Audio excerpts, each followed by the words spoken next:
बाहेर गेलीये. हा वय वय माग चल तू. बाई घर तर लयच भारी घेतलंय बाई. हो का? लयच भारी आहे बघ.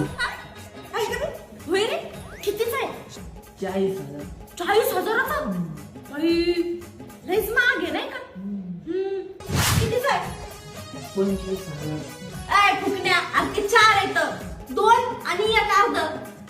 एवढं अर्ध किती झाले? 25. हा बरोबर आहे आता. लयच भारी बघ. अहो इथं मित्र नका जाऊ. आत्ताच माझ्या पर्शी पुसून गेली. काय माहित